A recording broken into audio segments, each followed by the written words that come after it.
En su época en Francia estaban muy de moda los sombreros forrados en piel, en particular en piel de castor. Cuando los primeros franceses llegan aquí a las costas, no llegan con la intención de colonizar, como fue el caso de los ingleses. Aquí es donde están las diferencias entre Estados Unidos y Canadá. Los ingleses que colonizaron las partes del sur de Estados Unidos se basaban en los cultivos de algodón y de tabaco. Estos son cultivos que requieren de mucha mano de obra y por lo tanto requieren mucha gente a cargo. Y por eso también pues esta gente que venía de Europa traía sus esclavos. En el caso de Canadá la diferencia mayor es que como dependían del tráfico, del comercio de pieles, o llamémoslo, sí, como es tráfico, porque en realidad en sus inicios fue algo muy brutal con la naturaleza. Ellos pues no tenían la necesidad de mantener una población grande de franceses aquí, porque para encontrar las pieles de estos animales ellos hacían contactos con las personas nativas, y las personas nativas pues eran los que cazaban las pieles y a cambio los europeos les daban acceso a ellos, a rifles, a comodidades europeas que los nativos no tenían acceso. Y bueno, había un intercambio en pago por las pieles. Entonces, ¿qué pasa? ¿Cómo es que el castor hace que Canadá se expanda en el país que es? Bueno, el castor es un animal demasiado sedentario. Ellos forman sus hogares en las laderas de los ríos y forman sus diques y rara vez se mueven. Se pueden imaginar que si llega una población nativa a cazarlos, pues va a ser muy fácil recoger las pieles de un área y va a tardar mucho tiempo en que se reproduzcan más. Entonces, una vez los nativos terminan con un área del río, pues tienen que seguir río abajo y empezar a buscar más poblaciones de castores.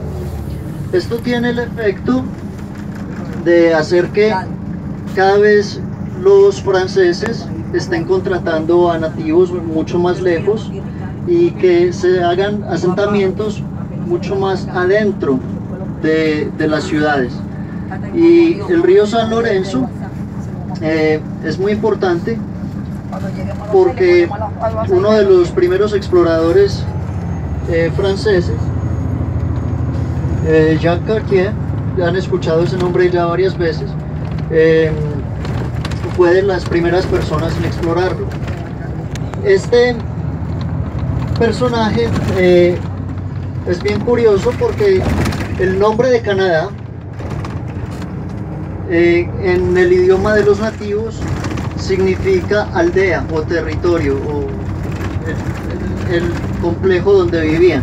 Entonces, cuando él iba navegando en el río y le preguntó a los nativos que cómo se llamaba la tierra, él no supo interpretarlo. Entonces el nativo le dijo Kanata y él pensó que era el nombre de toda la región, no de la aldea. Entonces, cuando él llega a Europa, él empieza a hacer sus mapas y como a él le sonaba Canadá, no Kanata, lo escribía con D. Y entonces así es que se da el nombre del país, porque bueno, la aldea tenía un nombre completamente distinto, pero él escuchaba la palabra, es como en el barrio, en la ciudad. Oh, ok, listo, entonces Kanata. Y así fue. También les hablé un poco de la historia de Estados Unidos, de estos cultivos, porque tiene su relación. La historia de Estados Unidos y Canadá corren muy paralelamente en muchos sentidos. Resulta que Estados Unidos en su época tuvo mucho que ver con esta región del norte, y cuando se peleó una muy famosa guerra, la guerra de 1812, como es de esperarse, muchas de las personas que pelean guerras en países distintos se enamoran de los países en los que están o de las costumbres y van formando asentamientos. Entonces se formaron asentamientos en las zonas fronterizas de estas regiones, pero también había un influjo de europeos. ¿Y por qué había este flujo de europeos a Canadá? En particular de las Islas Británicas, por las ovejas. Ahora pensarán, bueno, ¿y qué tienen que ver las ovejas con tanto inglés viniendo aquí a este territorio? Pues bien, en un principio la economía de Inglaterra era muy agrícola. Con el tiempo fue modificándose y ellos empezaron a criar muchas más ovejas porque les dejaba más dinero.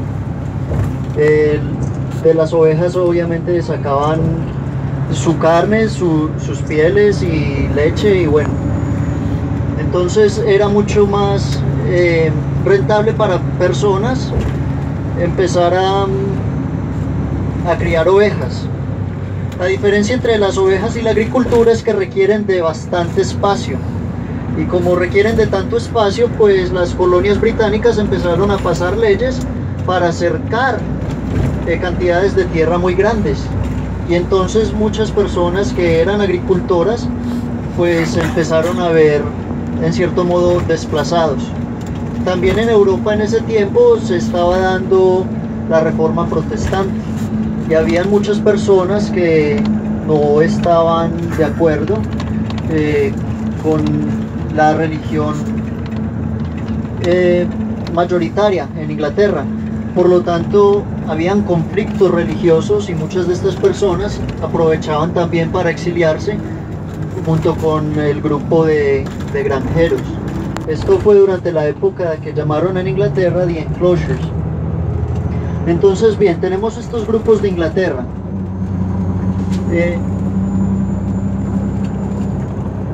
Que siempre fueron mayoritarios, o sea, la población francesa aquí siempre ha sido una minoría. Pero a diferencia de los ingleses, como ellos trabajaban tan cerca con las personas nativas, porque no tenían los conocimientos necesarios para vivir de la tierra como los nativos, pues los trataban mucho mejor, que no fue el caso en Estados Unidos con la era de la esclavitud. Y los trataban mucho mejor no porque quisieran hacerlo, no, porque en realidad dependían de eso. O sea, no era pues algo como piadoso, por decir, era más bien un compromiso de negocios. Y bueno, entonces eso también, desde sus comienzos hay una mezcla anglosajona y francesa. Lo interesante es que la gran mayoría de ingleses que habían aquí, cuando empezaron a apoderarse de todas estas tierras que estaban ocupadas por franceses, decidieron no imponer un nuevo lenguaje a ellos y nuevas leyes, porque se imaginarán lo que pasa cuando se impone algo nuevo. La gente se resiste y hay mucho más conflicto. Entonces la reina en la época decidió: no vamos a ponernos con pequeñeces, de todos modos controlamos el territorio, y que hablen un idioma u otro pues en realidad no nos afecta.